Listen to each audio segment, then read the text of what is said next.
The Fortnite Chapter 6 Star Wars season has a ton of secret mythics I guarantee you missed, so let's go over how to get every single one in-game right now. And remember guys, if you want one of the new skins coming to the item shop or the new battle pass, I'm starting to give 5 subscribers every single day again, so big thanks to these guys who stuck around, and a special thank you to everyone taking 2 seconds to type Doom in their Fortnite item shop today. I greatly appreciate it. So for the first mythics, let's start off with the Captain Fasma boss that you can find at the top right corner of the map at the First Order base POI. Once you land in the front, there will already be stormtroopers patrolling the area, but honestly, unless you want to get loot directly from them, you can just run right past them because the Captain Fasma boss is all the way in the back of the POI by the hangar. So while you're going through all these hallways, there will be plenty of chests and stuff for you to loot to be able to fight him. And you'll see I was kind of lost looking for him at first, but he is all the way in the back surrounded by some more stormtroopers. And as long as you have a pretty good inventory and full health, he is a pretty easy boss to defeat, I'm not gonna lie. So you could probably rush to eliminate him even if there's other players in the area and just get his loot really quickly. You'll see that he dropped some of those new thermal imploder grenades, as well as Phasma's blaster medallion and Captain Phasma's F11D blaster, which is of course a mythic.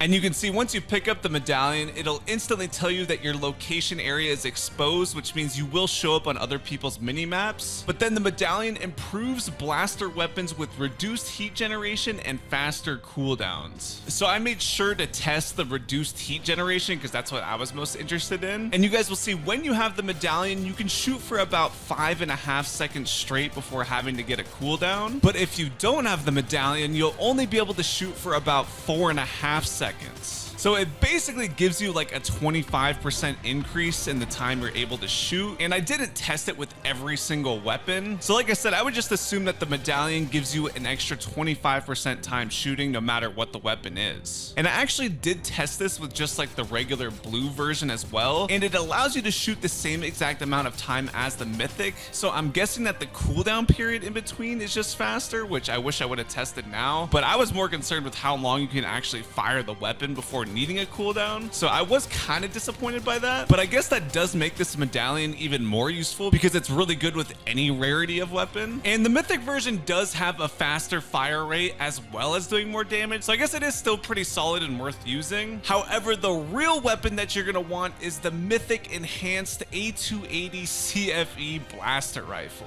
And well, the only way to get this thing is by hunting down the new train that's on the map. Well, I guess I shouldn't say new because it's not even a Star Wars themed train or anything. But basically, you're gonna want to hop on this thing and open the train heist chest that takes a little bit for it to load and unlock. But it is well worth the wait because I was blown away by how good this thing is. It does have kind of a weird scope, but this thing has like no recoil and it does 30 damage at such a far range. And it almost has a 2x headshot multiplier, which I think is pretty high because I think the average is a 1.5x multiplier. So yeah, if you're landing headshots with this thing, it's going to melt people like no other weapon I've seen. I mean, you can see at such a long range, it's so easy to aim. There's like no recoil. But yeah, I've got a feeling that people are going to be fighting at the train right away in these matches. And it's borderline more worth it to land on the train rather than one of the medallion POIs or whatever. And look, actually here, it's doing 35 damage up close. So yeah, actually maybe the headshot multiplier wasn't 2x. It's a little closer to the 1.5x that's standard. But moving on to our next mythic, if you guys look at the bottom left of your map now, you'll notice that the POI is now Vader Samurai's Solitude, which features a brand new version of Darth Vader called Vader Samurai, or I guess Samurai Darth Vader. And you'll see I got here late, so I was fighting him in the storm half the time. And I would say he's a little more difficult than Captain Phasma to defeat, but I got him in a lucky position where I was able to just shoot him without him being able to fight back. And then when I finally did eliminate him, you'll see you get a special little accolade with 1500 bonus XP, so that's kind of cool. But I was super disappointed to find out that he doesn't actually drop anything when you defeat him, and he just turns into an NPC. So you'll see, I thought I was still fighting him here, and I didn't realize it at first. But yeah, basically when you beat him, you're just allowed to go up to him, and he'll give you the Sith Apprentice lightsaber, but it does allow you the ability to throw the lightsaber like the original Darth Vader lightsaber allowed you to do. So I guess that's pretty cool, but I was really hoping he was gonna have his own medallion to go along with him as well. But I guess if you're relatively new to Fortnite, or maybe you just missed not being able to use the Darth Vader lightsaber, the ability to throw your lightsaber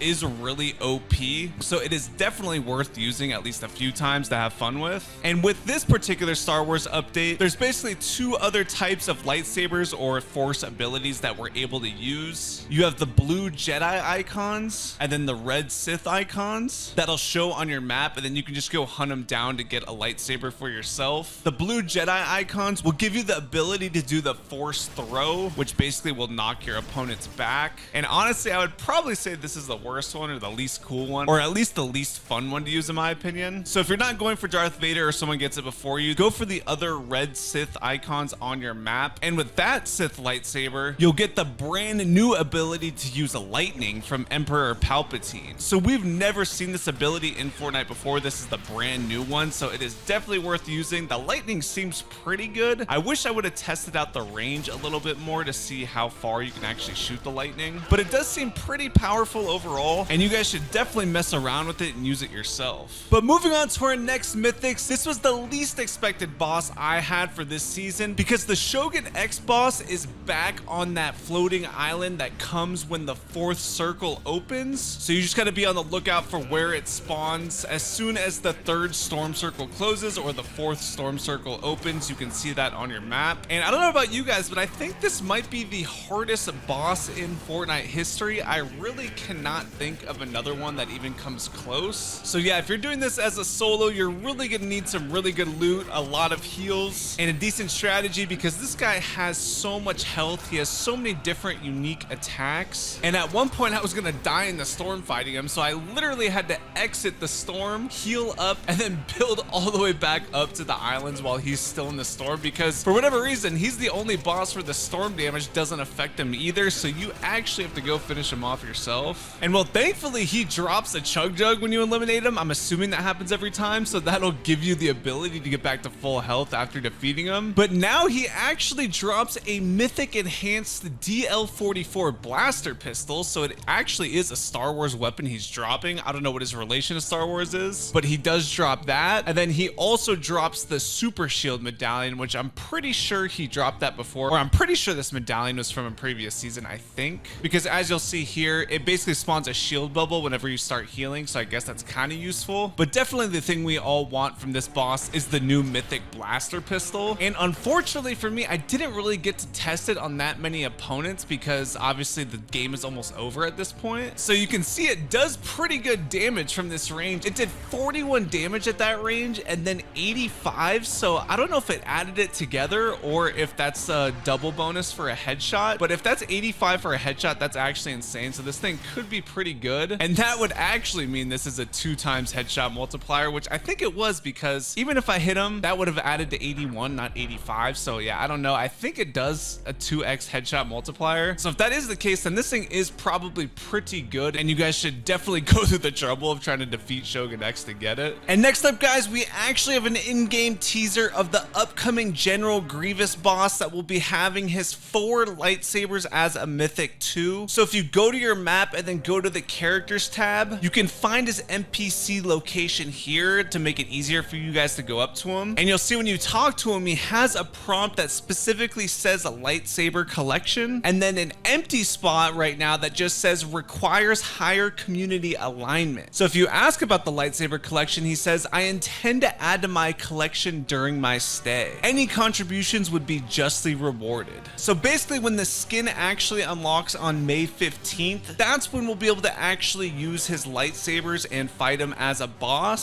So being able to use 4 lightsabers at the same time as an ability will probably be the coolest ability out of all of them. And we kind of got a preview of it already, because Fortnite tweeted out a small teaser showing one of General Grievous's new emotes that will be unlockable later. So yeah, I cannot wait for April 15th. We're only a couple weeks away, thankfully. And you guys will notice on that characters page on your map, there's actually 3 NPCs that have a question mark next to them but aren't actually in game yet. And one of those is going to be Darth Jar Jar, who we saw in the cinematic trailer originally. And this leaker is saying that there will also be a quest that will require us to fight him. So he could potentially drop a different mythic too. We don't really have any ideas of what it could be. We know he can use the lightning thing, but we can already use the lightning ability anyways. So I'm not sure if he's going to drop something different or what. And hopefully by the next update, we learn more about what this community alignment is going to take for us to complete, because we already know of some more new weapons that are supposed to be coming to the game very soon, including this CA-87 Jawa scatter blaster. And this looks like a rare version, so I'm not sure if there will be a mythic version of this or not. And then on top of that, there's supposed to be a new rapid fire assault rifle and a scoped assault rifle that's coming too. So yeah, lots of really cool stuff coming, but the best feature is coming on May 29th, where we're going to be able to control the Star Destroyer's turbo laser and shoot people from above.